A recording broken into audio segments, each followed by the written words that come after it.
Fort Popham is a Civil War-era coastal defense fortification at the mouth of the Kennebec River in Phippsburg, Maine. It is located inside of the short-lived Popham colony, and, like the colony, named for George Popham, the colony's leader. The site is preserved as Fort Popham State Historic Site.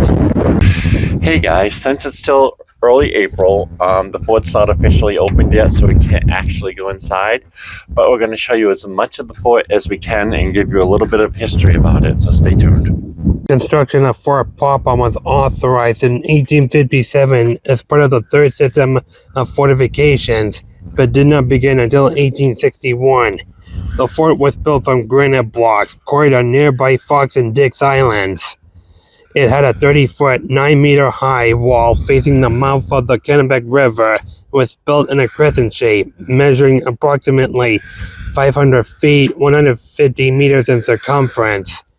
During the closing months of the American Civil War, from October 1864 to July 1865, the fort was garrisoned by the 7th Unassigned Company of Maine Infantry. The 7th Company was commanded by Captain Augustine Thompson, who was best known as the inventor of Moxie Soda. Fort Popham was originally designed to mount 42 heavy guns, a mix of 10-inch and 50-inch Rodman guns, but construction was halted in 1869, with only two of the planned 3 tiers completed.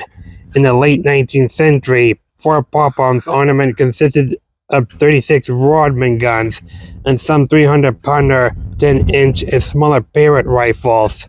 One of the Rodman guns was donated to the town of Bodenham to remember its soldiers who died in the Civil War. The cannon is still there.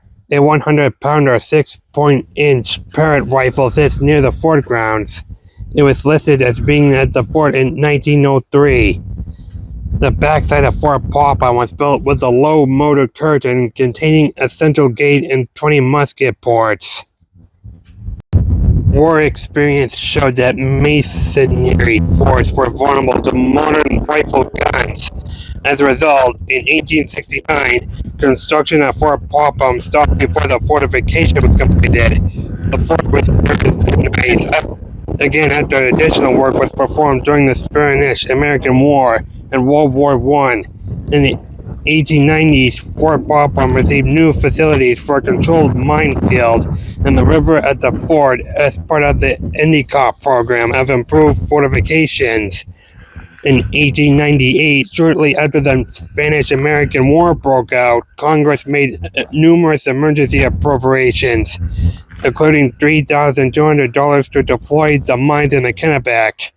In 1899, following the war, a 16 8-inch M1 888 gun was mounted near the fort on a converted Rodman carriage, joining 4 15-inch Rodman guns and the 100-pounder Parrott rifle that remains near the fort. The 8-inch gun was removed in 1910. This was an emergency measure to provide modern guns that threatened locations until the Endicott program forts could be completed. Under this program, construction of Fort Baldwin on the headland above Fort Popham began in 1905 with longer-range guns, which eventually rendered Fort Popham obsolete. However, at the time Fort Baldwin was built, Fort Popham remained important due to the minefield facilities. Fort Popham was probably part of the coast defenses of the Kennebec Command at some point. However, references indicate this command was combined with the coast defenses of Portland at some time prior to 1917. During World War I, Forts Popham and Baldwin were garrisoned by about 200 men of the 13th and 29th Coast Artillery Companies of the coast defenses of Portland. Although Fort Baldwin was disarmed in 1924, the mine facilities at Fort Popham may have remained operational through World War II, during which Fort Baldwin was rearmed with towed artillery.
For people who are not from Maine or New England, it's pretty chilly at the beginning of April. We're right along the coast, even though the temperature here is 52 degrees. It doesn't feel that way today. I just wanted to give you guys a glimpse of how beautiful Maine's rugged shoreline actually is. And if you ever get the opportunity and never have been here, you should drive up and see us. Right now I'm just walking along the front edge of the fort, and trying to show you a little bit of the sides of it. I really wish we could have gotten in, but it probably doesn't open up until the end of the month. But don't fret, we have many more exciting forts that we're going to be showing you, and by the time it gets a little warmer, we'll be able to get inside of them.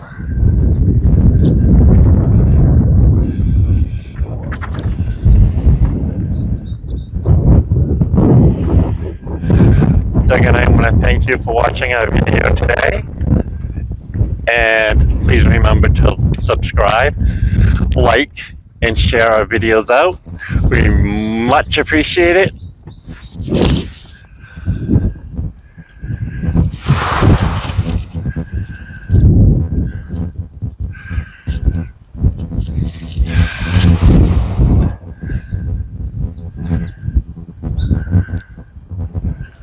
Doug and I will see you soon at another fort adventure. Peace out.